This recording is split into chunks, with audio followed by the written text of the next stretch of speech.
2 days. I mean, a year ago, we wondered how finally winning a green jacket and finishing the career Grand Slam would affect him, whether it would take the anvil up his back, erase that burden. And that's definitely what it did. I mean, Freddie Couples kind of said it yesterday. He told his caddy on the fourth hole, he said, Rory may never lose this thing again. Playing with a lot of freedom, 6 birdies in the last 7 holes, and the biggest 36-hole lead in Masters history. So there was ESPN's Mark Schlabach talking about Rory McIlroy and the confidence that he was playing with going into the weekend. Now, of course, it wasn't that easy to get the green jacket. After squandering a 6-stroke lead in Saturday's third round, McIlroy briefly lost the lead again Sunday before taking control on the second 9 to become the first back-to-back Masters champion since Tiger Woods.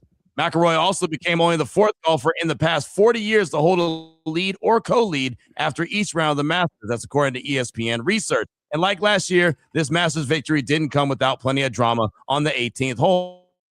Holding a 2-stroke lead, McIlroy badly sliced his drive into the trees on the right, his ball nearly reaching the edge of the 10th fairway, standing in the pine straw. McIlroy hooked an 8-iron high over the trees into the left bunker at the 18th. He punched out to 12 feet and 2-putted for a bogey and 1-shot victory over world number 1, Scottie Scheffler, who finished at 11 under. Following the conclusion of the Masters, McIlroy was asked if any shot stood out to him on Sunday, and he said, I quote, I think the tee shot on 12 and then the tee shot on 13, just to give me the option to go for the green in 2. I struggled with that tee shot all week. I was up in the pine straw there one too many times, and I made a really good, committed swing off the 13th tee, and that enabled me to go for the green in 2. To make a birdie there following the birdie on 12, that was massive, end quote. That was the Findlay Cadillac Player Performance of the Week, brought to you by Findlay Cadillac Henderson, the prestigious Cadillac Dealer of the Year. Explore their inventory online at FindlayCadillac.com or do like I did and visit their state-of-the-art showroom located at 993 Auto Show Drive.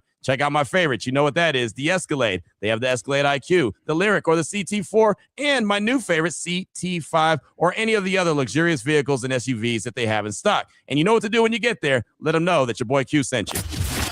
That was the Findlay Cadillac Player Performance of the Week, brought to you by Findlay Cadillac Henderson.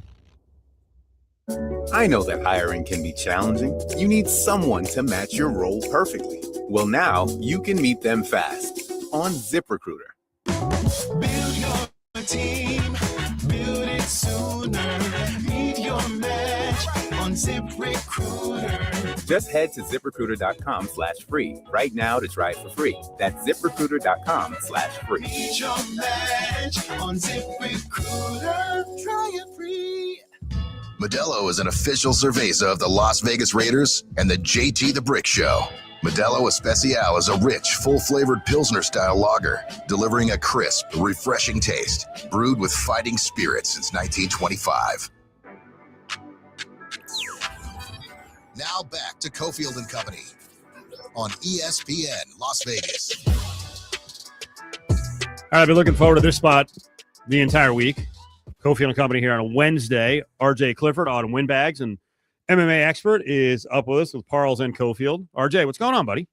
Is it because it's tax day? Is that why you're so looking forward to today?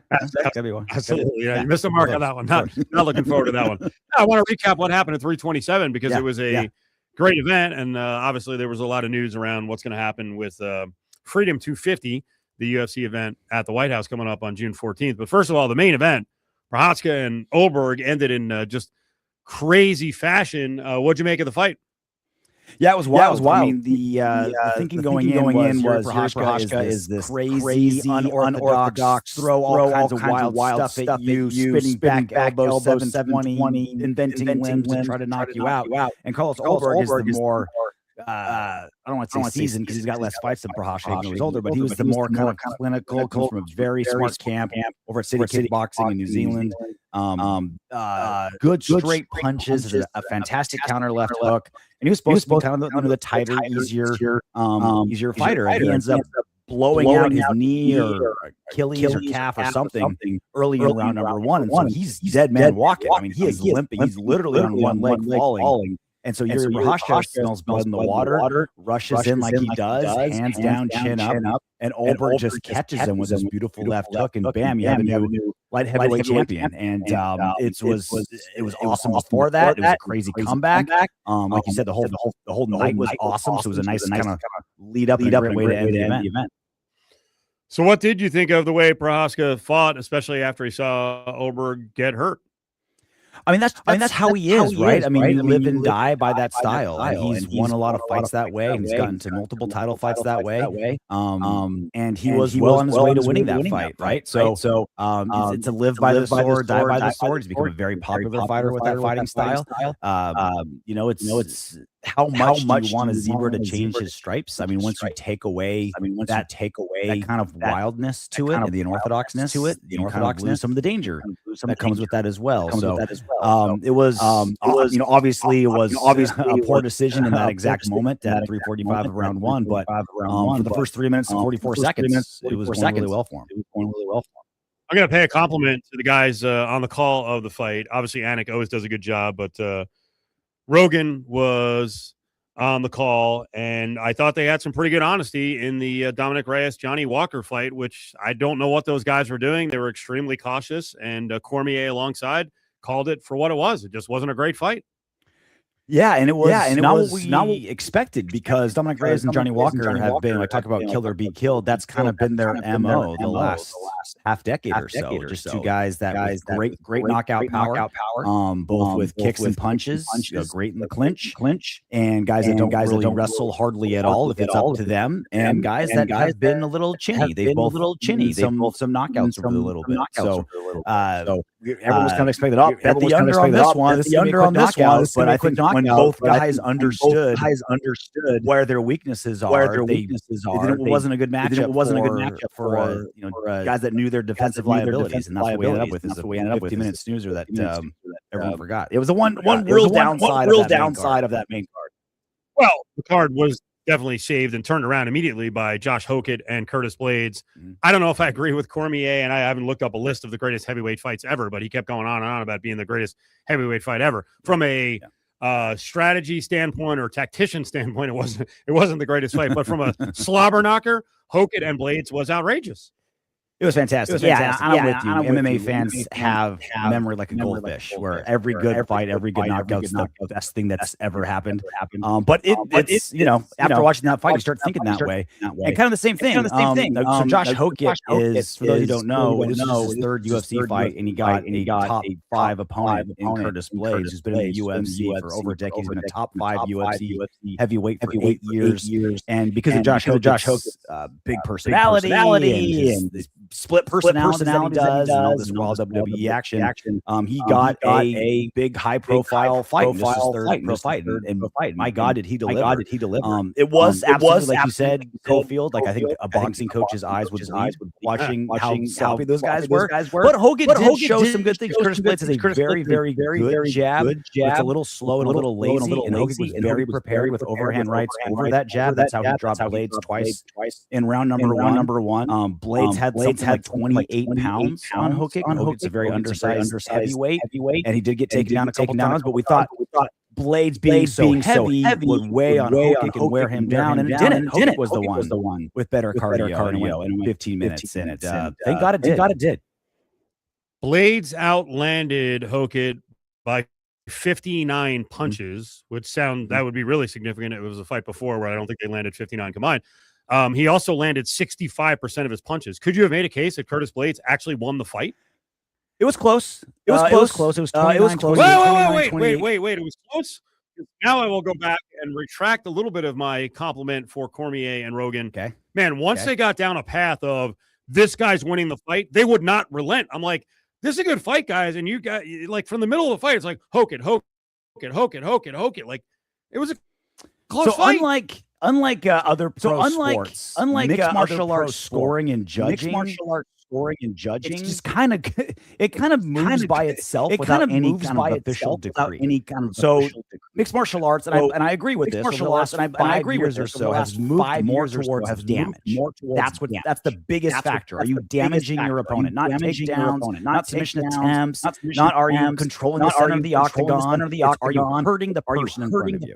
And that's what Josh Hokett was doing more than Curtis Blades. Like I said, he dropped him twice in round two. Curtis Blades' face was absolutely mess. No, they both went to the hospital afterwards. There's a funny story. They shared the same ambulance, and as they were getting carried into the hospital, Hokik was yelling at Blades like, "Man, why didn't you give up? That sucked. Man, why didn't you give up? That sucked. That was so tough." That's the scoring criteria, and if you're basing it on that as number one, if you're basing it on that as number one, Hokik clearly did more damage. You like Hokik's bit? It's so funny. So Hokik's Hokik's controversy about like controversy is not like is it good or not. I don't think anyone likes it or not. The debate is at least he's trying something. At least he's trying him credit for it, and should we give him? Like I feel like MMA fans are sometimes so starved outlandish personality. I don't know if it's the WWE crossover. I don't know if it's the WWE crossover. Bunch of new fans or the TikTok generation. The TikTok generation. It's like no one's like, oh yeah, it's like no one's like, oh yeah, he's so good at it. Like he's Conor McGregor at it. No one's saying that. We're just saying, okay, let's give him his flowers for trying. Give him his flowers for trying. Again, you put on 15-minute fights like that. You could recite Shakespeare for all I care. Like, you can do whatever you want. I want to know what you think, Kofi. I know you've been pretty sour. Has he turned you around? No, I haven't been sour on him. I honestly, I didn't even know what he was really doing in terms of a bit. He's just not that good at delivering it. His jokes are kind of cheesy. This is what I admire about him, though, and this is what we've said forever. And you and I did a show for a long time together on SiriusXM.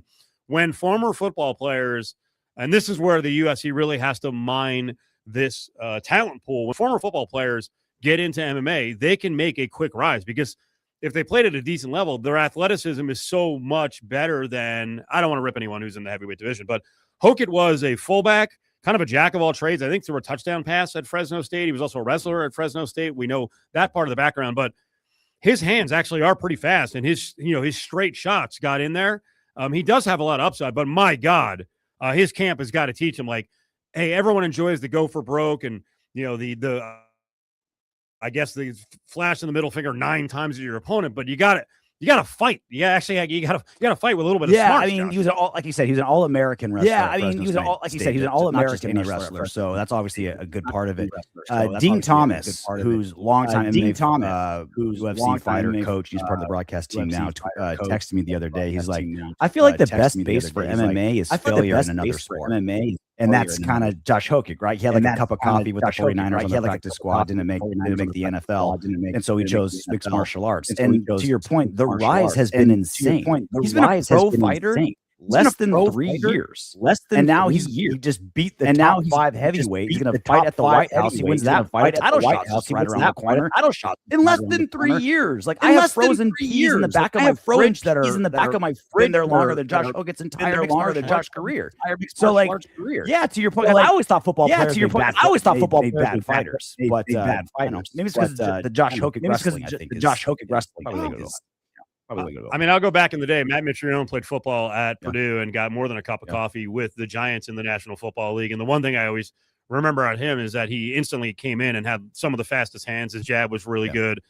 He wasn't a cardio machine. He wasn't a great wrestler or a submission guy. This guy actually has a more well-rounded with the wrestling background. Last thing on Hokik, because we're going on and on, but the division does need heavyweights, and he's a tiny heavyweight, kind of I'm not going to say blubbery because there was a little sign of a six-pack in there, but a 231.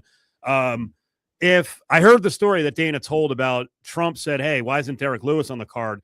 Would they have made Lewis and Curtis Blades and put it on the White House card? Or I'll let you answer it. And I guess I give out my own touche. Maybe. I think what they would have done is they would have waited. I think they would have said, like, if that fight wasn't, let's say if the fight was that good, and Curtis Blades won, I would say yes. I would say sure. Like, that makes sense. They've fought before. Derek Lewis knocked him out before. So it was 5 years ago. So it was worthy of a rematch. And it was a fight that Derek Lewis, and it was a fight that Curtis Blades was beating Derek Lewis for the first 7 minutes of that fight. The first 7 minutes Derek Lewis does what Derek Lewis does, and just threw an uppercut right when Curtis Blades was throwing a takedown, knocked him out. So, I know what you're getting at a little bit here with the White House card. He does, Hokik wears like the American flag bandana. He's talked about Trump, and it's certainly something that appeals in that realm. But it certainly they didn't really do that with the card. Like, they didn't have Michael Chandler on there. They didn't have Colby Covington on there. The 2 title fights. There's a Brazilian headliner. There's a guy from the country of Georgia, and the other title fighter. They really didn't load it up. There's plenty of pro-Trump UFC fighters they didn't really load it up with UFC fighters. They didn't really load it up. I think like Derek Lewis was kind of. I think like the guy kind of missing in the win. The guy kind of like let's get one guy in there. Let's get one guy with the MAGA hat in there. Let's get one guy with the MAGA hat on my show, please. All right, card coming up in just a couple of weeks in the middle of May is that Rousey and Carano card. I don't know if you saw the video from CBS Mornings, but Rhonda was on there and she wanted to make a point of people saying that her age is a concern. And then she pointed to John Jones' age. There is a difference, though, in terms of fight activity in the last 10 years. Yeah, I mean, Gina Carano and Ronda Rousey are 40-year-old women with a combined 27-year layoff. I mean, this isn't just I'm just getting into my late 30s and I'm old now. It's super long layoff. That's also part of it. And it's like it's Gina Carano has made the entire build up to this fight kind of UFC is bad. That's been the entire promotional push for this fight because what else could it be? Like, do you want is the promotion like, hey, let's see, 2 40-year-old women with 27-year combined layoff and in a fight that ends in a 2-minute armbar. That's not like a very fun promotional element here. You can't just say like, we're both famous. Come watch us fight. So she's done, and I think a pretty smart thing because there's a large chunk of the media is absolutely love anything that's pointing out to the UFC's mistakes, and it certainly draws a lot of headlines. And she's no dummy to that. I understand why she's doing it. Dummy to that. I understand. It's kind of telling it too a little bit about that fight. It's kind of telling. Like the best thing they can say to draw attention is just, hey, this fight's not the UFC. Hey, this fight's not the UFC. Look how big that is. It's not the UFC. It's not the UFC.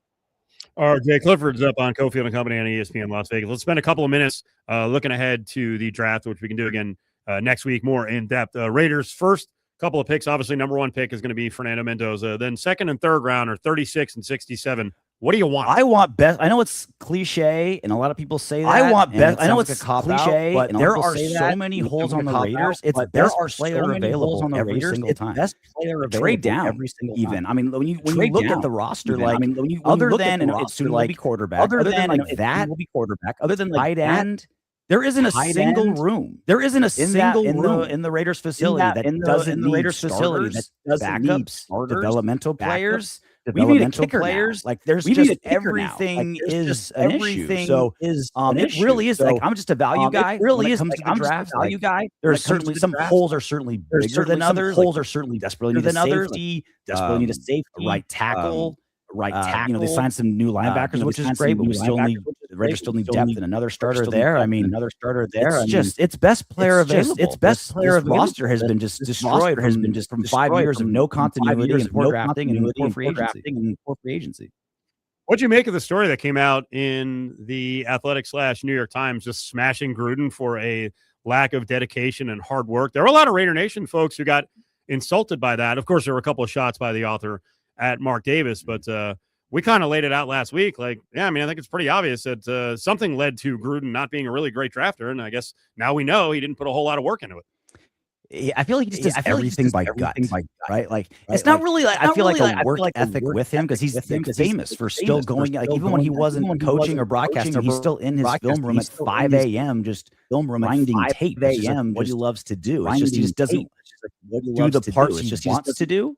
And I think that's an issue. You can also tell, and I think that's an issue. You can also no one from the Gruden camp really, no one contributed to that article, and a lot of like to that article, and a lot of guys that kind of guys, and a lot of egg on their face, had a lot of egg on their face were the sources and the people that spoke and the people that and off the record. So I think that's part of it as well. But I don't think there's anybody. I don't think there's any person that thinks John Gruden was a good roster guy, good in free agency, or good at drafting, and yet somehow, some way, every year he was a coach. Added more wins.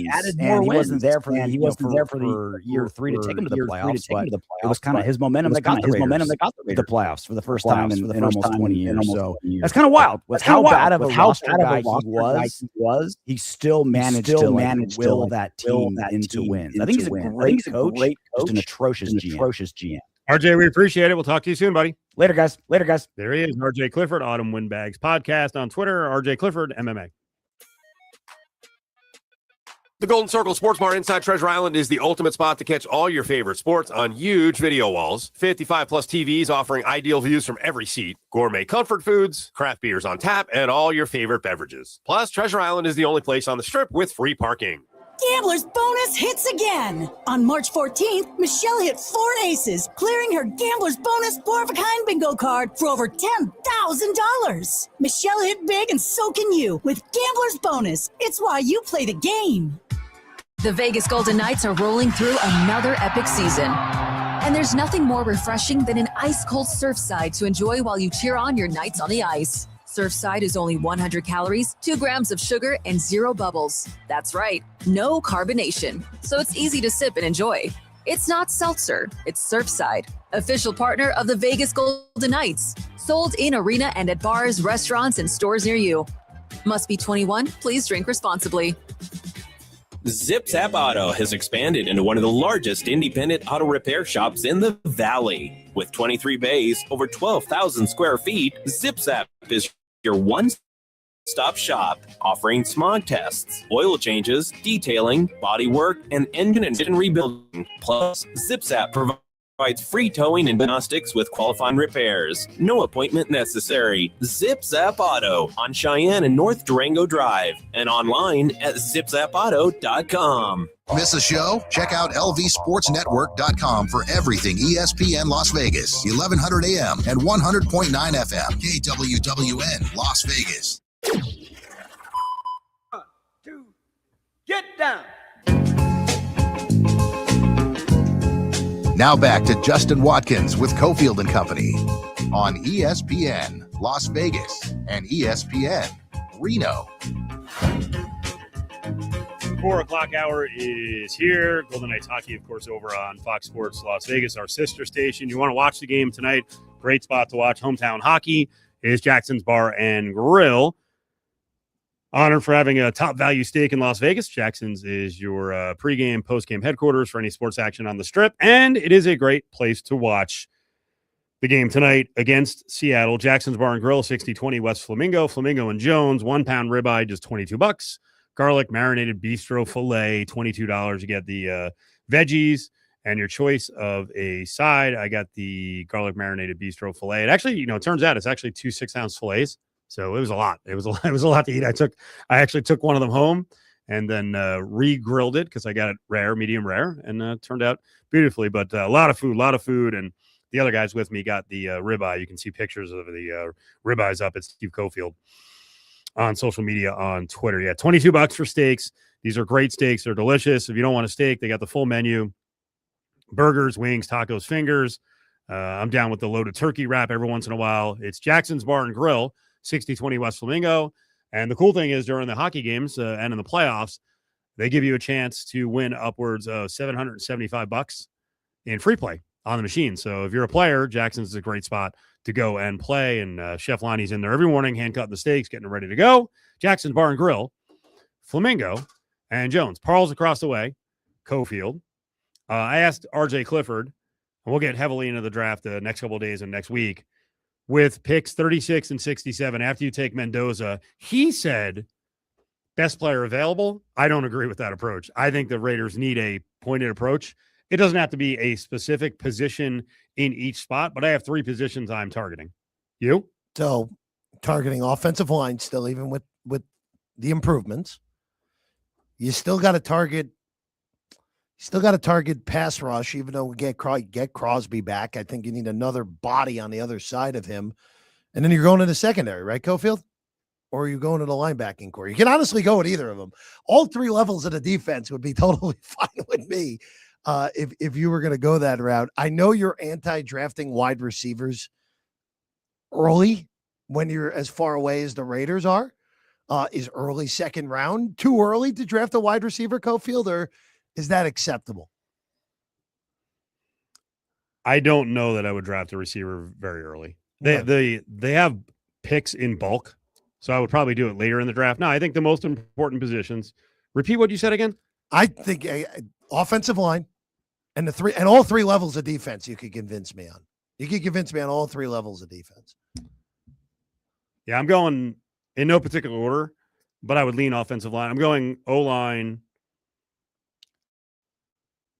I want a cornerback, and Yeah. then I want interior on defensive line. Which frankly, that's what I would draft in the first round every year, unless I was a finished team.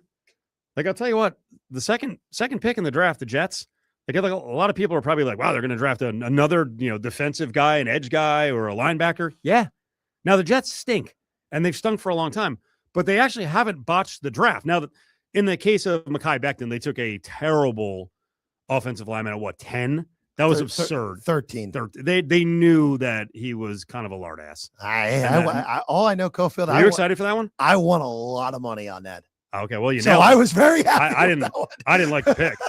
No, you know what? That particular pick, but I'm fine with drafting O-linemen, defensive tackles, and edge and cornerbacks every draft high. Well, again, if the Raiders, if the Crosby trade had went through, with the second pick that the Raiders would have had, I would have said take the interior lineman out of Penn State. Like, that's what I would have done. That's honestly what I kind of hope the Jets end up doing with their second pick that's at 16. But if for the Raiders, look, we know who's going 1. We know what's happening there, despite Dan Orlovsky's best efforts. We know what's happening in number 1. It's interesting because you brought up they have such a surplus as this draft goes along that if you want to load up on multiple pass catchers with your later picks, I'm okay with that, Cofield. Now, I will say, and I know you'll disagree with me on this, if Boston out of Washington is available at one of those early second round picks, or Casey Concepcion out of Texas A&M is available in one of those early picks, that is very hard to pass up if you are the Raiders, because this team absolutely still needs help at the receiving core. So if they're sitting there, I mean, you're going into a year where obviously, look, you have a top 3 tight end in the NFL in Brock and Bowers. But then your other receivers, you've Naylor, you have Tucker, and you have Besh. Boston or Concepcion comes right in, probably your number 1 wide receiver. So that's hard. That's hard to pass up, Cofield. I get where you're coming from. Personally, I don't think either of those guys are getting out of the first round. And if either of them gets out of the first round, it's Concepcion. So it's a little bit of a question mark there because there's some questions with him. But, man, they are even looking at even with getting Colton Miller hopefully back healthy and signing Linderbaum. And I know people love the potential of JPJ. That O-line still needs a lot of help. That O-line still needs a lot of help. So one of those earlier picks has to be on the offensive line. What do you think about the top of the draft? In what sense? That we don't know what's going on this late in the game? I am mystified by how they're going to pick between these defensive players, because I think there's 5 or 6 that are basically the same, and there's going to be one that's an absolute flop. There's going to be a couple that are solid but not spectacular, and then 2 who are awesome. That's just my guess. And when I see linebacker kind of attached to many of them, that scares me a little bit. Like, what's our true position? And then a lot of it's on match. Like, what team are you going to? Who's going to use the right way? So, obviously, all starts at 2, right? Because David Bailey has been pushed by all the high-end, well-known mock draft guys over the last week to go to the Jets at 2. And it's funny, all the people who cover the Jets on a daily basis are like, we're not so sure about that. And then at the beginning of the show, Cofield, I don't know if you saw this, there was a report that the Jets canceled their top 30 visit with David Bailey. So who the heck knows what's going to happen at 2? All I feel confident is that the Jets are going to take him or Arvell Reese at number 2. Now, I don't know what position Arvell Reese plays in the NFL. That scares me with the teams that are picking at the top, despite the fact that he's uber talented. You have the Jets in Arizona, who both are. Do you trust the Jets to do anything right with someone who doesn't really have a position, especially not with this coaching staff? No. In Arizona, I don't know what I'm getting out of that coaching staff, especially with little LaFleur, who I don't even think was a good play caller when he called plays with the Jets. And I don't know what the defensive staff's going to end up being. Ruben Bain has this whole thing with the unknown crash that turned fatal that was reported on earlier this week. Yet most people are saying they already knew about it. It's not a big secret. It just wasn't public. The team seemed would that push a team not to take I don't think so, but Bain had been falling down mock drafts even before that popped up. Why? Because his arms are too small, Cofield. It's nonsense. If you watch Ruben Bain in college, he was an amazing player. Too short. Yeah, his arms are too short. Like it's just nonsense. My arms are too small. But then you have, it's funny though, I just went with the pass rusher angle, but then you have Sonny Styles out of Ohio State. What does he play? I think Sonny Styles is a classic tackling machine. Like, put him in the middle and just let him tackle everything in sight. And when I ask, what does he play? I know what he plays, but he could play multiple positions. Do you take an inside linebacker tackling machine in the top 5? I think you can, because he is versatile, like you said. And then his teammate, see, it's all these Ohio State guys, right? Like, Caleb Downs is as good of a safety prospect as I can ever remember. Like, he's better than what Jamal Adams was when Jamal Adams came out of LSU. Like, we're going back to Ed Reed almost. But is our team's going to take a safety in the top 10? So it's a very weird draft. So I just mentioned the 5 that I would imagine you're talking about, Cofield. I think whoever the Jets take will be the bust. I don't know who they're going to take, even as much as I love Bailey. I just think the Jets coaching staff is brutal. Whoever ends up with Caleb Downs, I think is going to end up with the best guy, but I think he's going to be the one who goes last of the defensive players that I mentioned. So you might be better off at being Kansas City at 9 or Cincinnati at 10, and you end up with the best defensive player in the draft because teams are stubborn about safeties. Who's your receiver? My favorite, but I think Carl Tate's going first of the receivers because he's the biggest guy. And I think NFL teams will convince themselves that he is the most pro ready and he is the one that can sustain success in the NFL the longest. And I'm not so sure about that. I would be terrified of taking Jordan Tyson in the top 10 because of the injury history. How far is he going to slip? Well, Kuiper had him going 9 to Kansas City today. So again, I don't know how much you want to trust Mel after last year's debacle with Shador, but I don't know if you're Kansas City that you can justify taking a guy with that injury history. But I think Tate is really good, but I just think Lemon, there's concern about the size. They're concerned that he might be a little bit of a weirdo, but the kid to me is the best wide receiver in this draft. But he could drop all the way to the mid first round because of the size and questions of just his personality. For what it's worth, Kuiper had him going to the Rams, which, I mean, that would be an absolutely perfect fit, especially. So I will ask you this, Cofield. Do you think there's a chance Puka Nacua gets traded next week in the middle of the draft? Do you think there's a chance of that where Nacua just has had a off season where he apparently went to rehab? He's had all these issues over the last 6 months. Do you think the Rams trade him, or would that be just, hey, this is way too selling low on a guy who's arguably the best receiver in the NFL? I'm not completely up to date on what the latest is with the allegations he was facing, because I thought I read that the restraining order or the charges were dropped. The accuser dropped out. I forget one of the two was dropped. I forget which one of it was. But still, I just wonder, like, and also Adams is aging too. So like the Rams is a destination for a receiver. Would you trade him? I would not. I mean, I guess we have to know how deep the problems are. I would not. No, I know. I would not. I'm not selling him low. No, you can't. You can't. And I would say and I'll admit, I don't have complete knowledge of what his problems are off the field. But if I don't believe them to be super, super, super serious, where he can't get turned around, then I guess maybe I move him, but I'm not moving him without giving him a chance. No, I wouldn't move him. The other interesting one too, pass catcher wise, is I think someone's going to overdraft Sadiq out of Oregon. I think someone's taking him very high. Like top 20? I think top 10. back in top 10. Yeah, I think someone will take him back in top 10. Let's give away a pair of tickets to go see Weezer coming later in the year. AXS.com, AXS.com. These are tickets for T-Mobile in October. Weezer, caller 7-364-1100.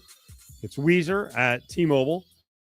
October 23rd. You can get your tickets at AXS.com, AXS.com. Caller 7 right now to see Weezer in Vegas. 364-1100, 364-1100. On the way back, we'll get into the big-time game of the transfer portal in college basketball. Justin Watkins along in a bit.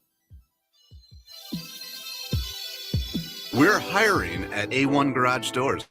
No experience? No problem. We provide full training, a brand new van, top-of-the-line tools, a gas card, and steady jobs with weekly pay. This isn't just a job. It's a career with real growth, great pay, and job security. Our team members go from training to 6 figures, and we're ready to help you do the same. Don't wait. Apply now at a1garage.com/careers. A1garage.com. A1 from day one. There's a difference you can feel when you step into the showroom at Finley Honda Henderson. Sure, our cars are beautiful, built to last, and our certified pre-owned inventory is one of the largest in the country. But the difference is our people. From the sales floor to the service department, we're focused on you. Because when you're the center of our attention, everybody wins. It may not be what you're used to, but we think it should be. Welcome to the difference at Finley Honda Henderson in the Valley Auto Mall. An accident isn't just an accident. It's lost time, lost wages, and a fight you didn't choose. That's where we come in. At DeCastro Verde Law, we deliver serious firepower for serious injuries. We fight to make things right. When you're injured, the choice is clear. We're the DeCastro Verde Brothers, and we have your back. Together, we win. BrothersWin.com. At DeCastro Verde Law, the brothers have your back. BrothersWin.com. See your Vegas Golden Knights on Wednesday, April 15th against the Seattle Kraken in the Party Deck, presented by Sire Spirits. The Party Deck is where all the off-the-ice excitement happens, from the Knights Castle to the Night Line. Tickets in the Party Deck are standing room only. Tickets start at just $39. Go to VGKTicketExchange.com for all the info. That's VGKTicketExchange.com. Sponsored by West Star Credit Union and Centennial Subaru. Resale transfer are restricted. Tickets will be delivered via mobile 48 hours before the game. This is JT. Please join us Friday, May 8th as the Southern Nevada Sports Hall of Fame inducts the class of 2026. The honorees include Mark Davis, Tim Gergrich, Ryan Moore, and Mark Walkentine. Cliff Finley will be recognized as the inaugural Legacy Award recipient. Proceeds from the event will benefit Southern Nevada youth and scholarship programs. We invite you to join us on May 8th at Lee's Family Forum in Henderson. For tickets and information, visit snshf.com.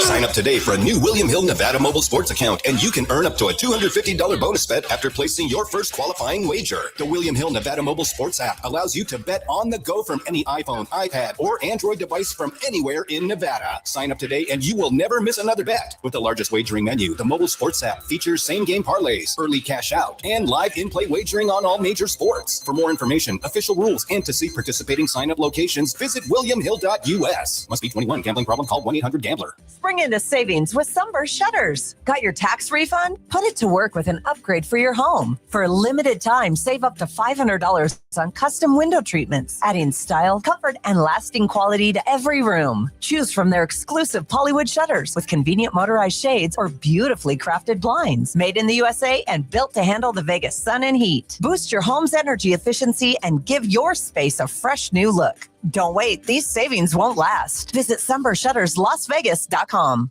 Less than 4 in 10 kids aged 6 through 12 are playing sports regularly. 4 in 10 kids? Let it sink in.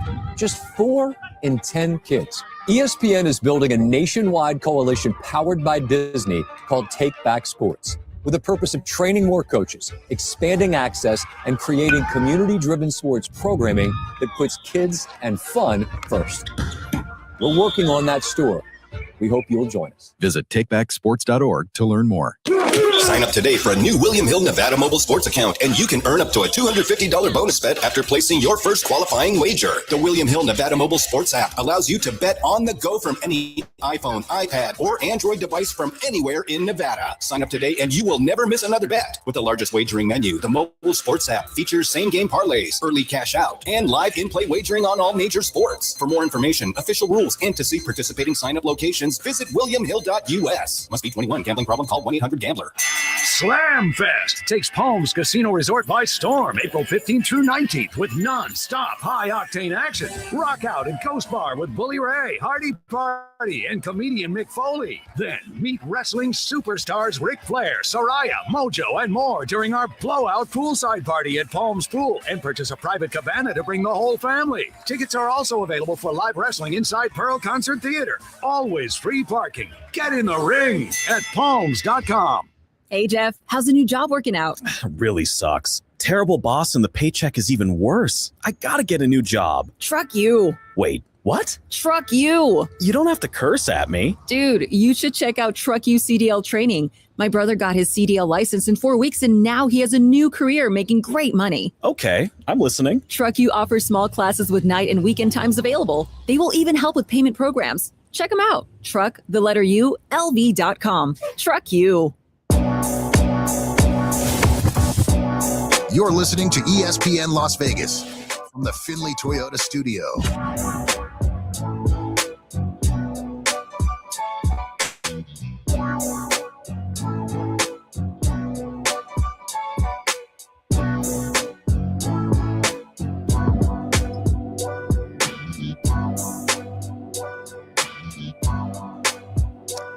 All right, rolling on.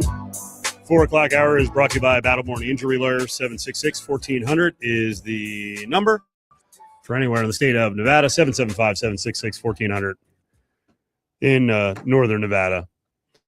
Justin Watkins is here. Jeff Parles as well. What's going on? Busy these days. We got a new location up in Reno I'm excited about, out at Collin Ranch. So we'll look for us up there. We'll be setting up here soon. So I'll be up there next week up in Reno, finalizing everything. My guess is that you're now, the edict has been spread around the office. I have got to work a lot harder. We've got to make a lot more money. I've got to contribute more money to Oregon State. I told you I pulled the plug on that. I do not give to NIL funding for Oregon State. The only thing they could get me on, and they've never asked me because they have a good endowment, is for the wrestling program. I would give for that, but they had money given decades ago to the endowment, and it is self-sufficient on its own endowment. Okay, I know it was probably about 3 months ago where you said that's enough. Yep. Explain it again to the audience in terms of return on investment, and that I think your situation with Oregon State, you're an alum, is sort of a microcosm of what could be happening in the next couple of years, where a lot of donors to universities who've been seeing what's going on with players on the portal and NIL and rev share, they're going to get to a point where they're like, wait, what am I giving money for? Yeah, I mean, the way I look at it is if Oregon State were to ask me for money for basketball, football, or any of these revenue generating sports for NIL for these athletes in order to get somebody out of the transfer portal or retain somebody, I would look at it like the Golden Knights. Like Bill Foley sends out an email to me and says, hey guys, we really need to up our game on the payroll. Who's willing to contribute? It's like they're a professional team. They have their own revenue that they're generating. Now, I still will be a fan of Oregon State. I'll still watch them on TV. I'll still go to games. I'll still pay the ticket price, but I'm not going to pay for the salary of kids who are then going to transfer the next year, have no loyalty towards the school, have not spent 4 or 5 years at that school, and I have no intention on ever giving back to the school. It doesn't do anything for my past degree. It doesn't do anything for the current situation. And let's be honest, Oregon State, outside of baseball, is really not going to be competitive in the short term. They can't spend. Now, baseball, hey, they're there. They could win the national championship this year. They could win the national championship any given year. So, there is a return on investment there, although I'm not giving to that either. So unless they could come to me and say, we have a real shot at the national championship this year, what am I doing? just throwing money. I'm just literally giving my money to some 19-year-old kid for him to have a little vacation in Corvallis, Oregon for 1 year, and then take off to go to the next place. So you weren't happy if some of your money went to Malik Murphy. Spends 1 year. Right. Yeah, well, he should be done. I mean, it wasn't good enough. So basketball is interesting. Yeah, basketball came out of all the Pac-12 schools, beating the drum the loudest. They took Deshaun Grory from now fellow Pac-12er in Fresno State, who is a good wing guard, a freshman. I don't know what they paid him. Dennis Evans, a 7-footer from Grand Canyon, backup, but now he's at Oregon State. Xavier Staten was a big from Vegas who went to BYU. My sources say, he's developmental. I don't know if he's. Yeah.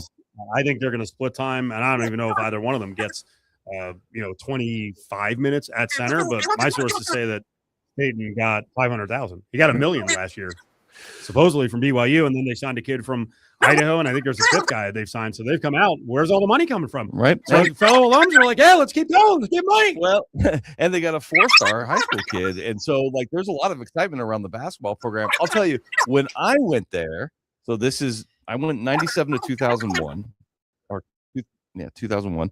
And so that was Mike Riley era, first time around. And then Des Erickson came in the middle of that for football.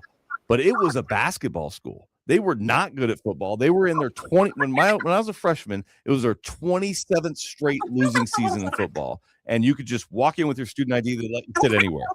Nobody was at the stadium. But basketball was sold out every single night. And they were on the tail end of the Gary Payton era. Gary Payton had graduated about 10 years earlier, but 7 years earlier. And they were still riding on those fumes. And there are a lot of alumni who have been waiting for the opportunity to get behind Oregon State basketball. I'm just not one of them. I'm just not going to give money to the revenue generating sports anymore. I'm just not. That's just. I think other donors are going to get there too. I think I'm just the kind of first to realize you're asking me to subsidize a professional sport, and I'm not going to do it.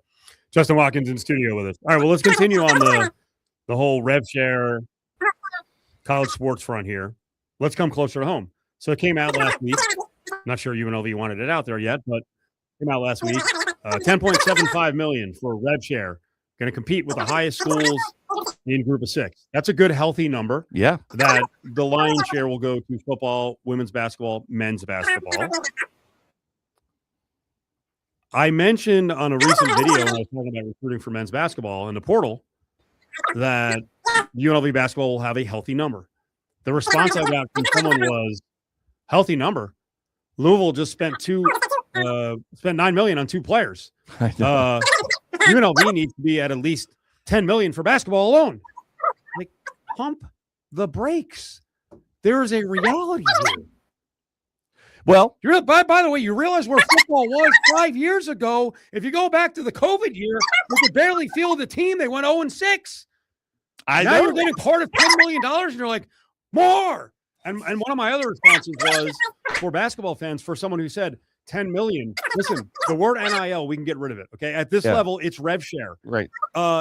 When I walk into that basketball arena and there's 3,000 fans, revenue to be shared.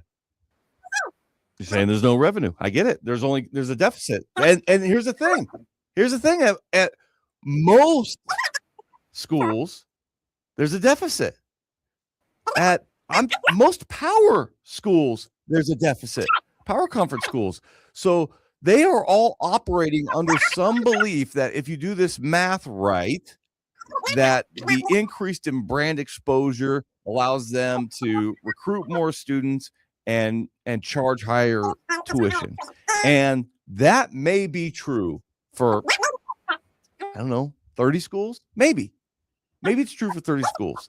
But the rest of them, I think, are relying on an old system of donors from the past, alumni donors that are funding these deficits in this athletic budget instead of the taxpayers. And now you're starting to see, and you've been reporting on this for 2 years, you're starting to see little by little, they're going to the legislature. They're asking for more money to overcome these athletic deficits, and more, they're going to the students and increasing the fees so that the taxpayer on both ends of this thing is paying for these schools to have these revenue share budgets that do not equal revenue. That's the thing. None of this revenue share equals revenue, or I shouldn't say none.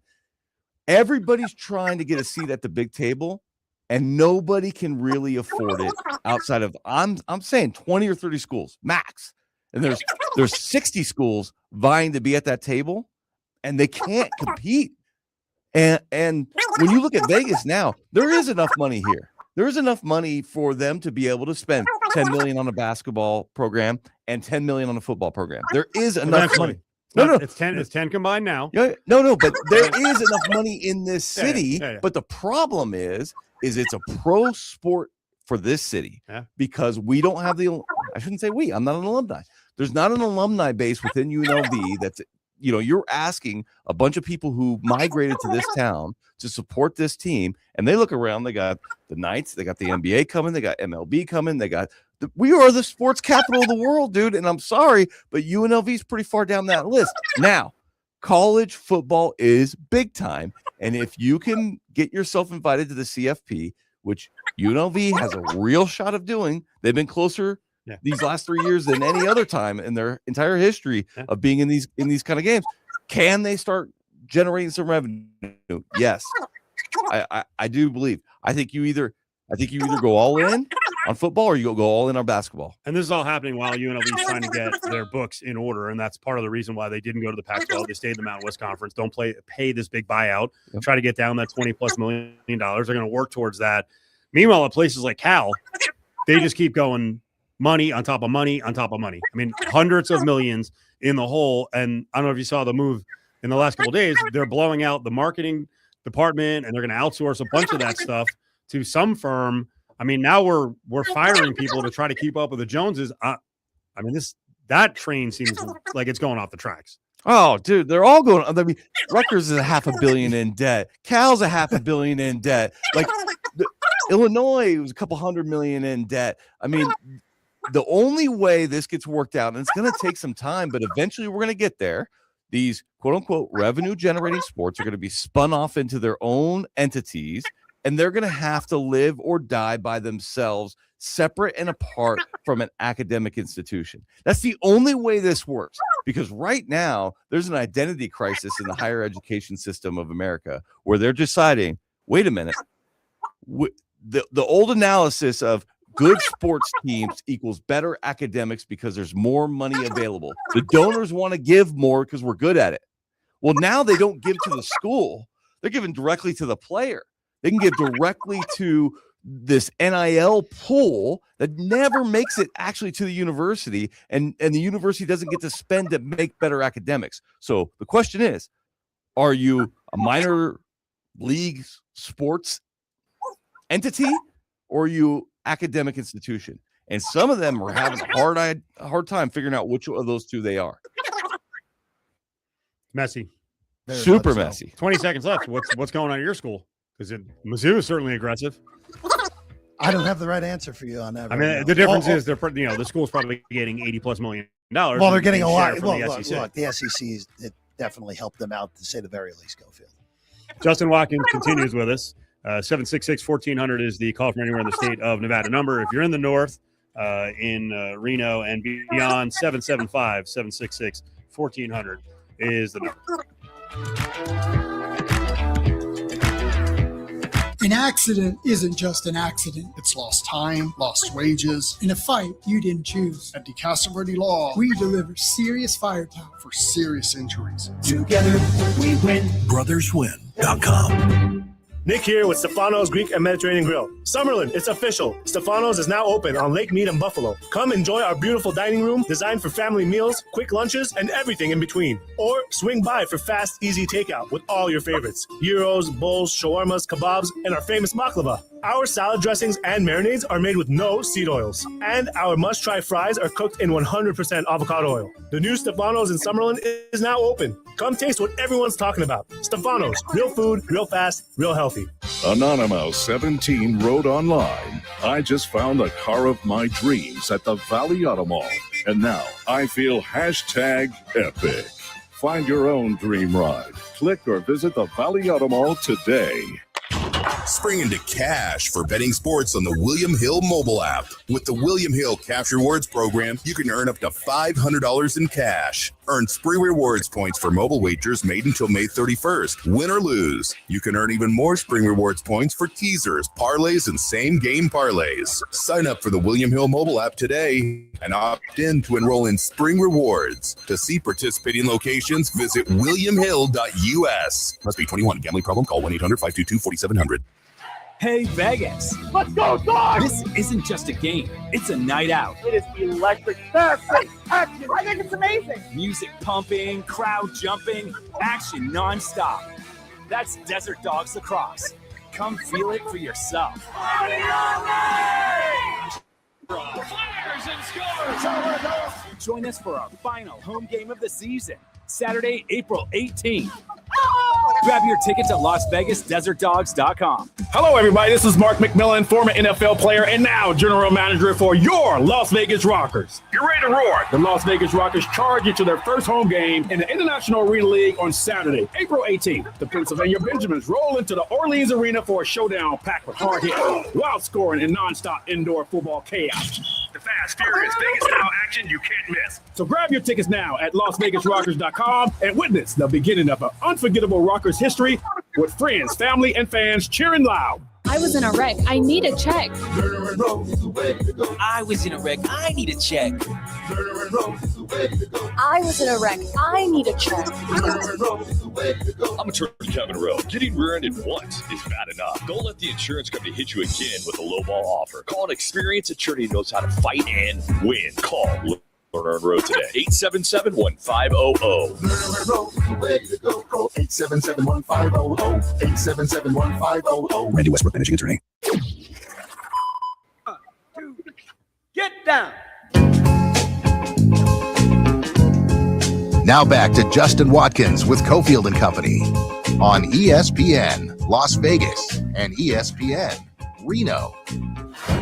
Jeff Parles, Cofield, Justin Watkins. All right, what's going on with the Live Golf? We talked about this at the front end.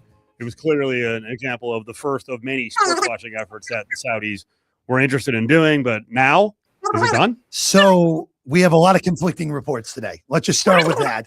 The initial one came out last night on an X Spaces. I forget who it was. It was like that. There's a lot of sources that they might not even play this week. Like this might end this week. They're not even going to have the tournament. And then Alan Shipnuck put out today, to use the old Hollywood saying, no one knows anything, but a tapped-in player agent just texted him. Have heard MBS wants to use the war as force majeure. Yeah, very legal term there. We haven't heard that one in a while. To pull the plug. And then there was recent reporting saying, that's not true. They're definitely going to play this week. They're going to play out the season. But I have not heard the phrase force majeure since COVID. That was the last time I think that term was really thrown around there, Justin. Yeah, so that's a good callback to it. I mean, typically in a contract, the force majeure provision is basically what people would call an act of God. There's an act of God that nobody could have foreseen and planned for, and this is what we are going to do about it. Now, the force majeure does not always mean that one side or the other can cancel. It can specify if one of these acts happen, you take on the liability, or it can say I take on the liability, or it can say we share the liability. What it means is we cannot perform our end of the contract. You cannot perform your end of the contract because of this act of God. Sometimes they will wrap into that some changes to the law that now make it illegal to act on the contract. That can be a force majeure. So it's not really, an act of God, it's an act of people, but the reality is still the same. I am now prohibited from carrying out my obligations under the contract or accepting the benefits of the contract. So what Live Golf is saying is, the war in Iran is the force majeure. We cannot be now because the oil markets, I presume, are so tumultuous, and we can't get our oil in and out that we are not able to fund Live Golf. Super big stretch there. I do not see this as a force majeure. How you make your money in some underlying economy does not affect your delivery of the money in the contract itself, unless there was a provision that specifically said, hey, if the oil market is affected in these ways, then we have our way out of the contract. That would not be a force majeure per se. It would just be like a termination for cause or a default provision that allows one side to get out or the other. I would be shocked if that's in the contract. Wouldn't this get a little complicated too? Because good luck trying to go to court in Saudi Arabia, right? Well, yeah, it depends on where the contract says the venue is. So I doubt it's in Saudi Arabia. I'm sure the agents would not have their players sign in Saudi Arabia. It might be an international court, could be in Switzerland. Who knows where the court is or where the jurisdiction or venue is to be held.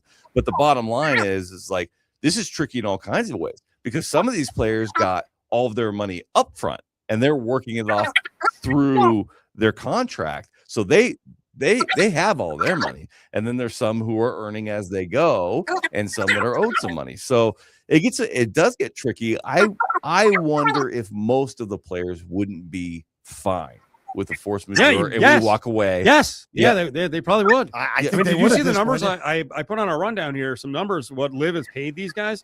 By the way, how did Rahm and Dustin Johnson do in the Masters? Not well.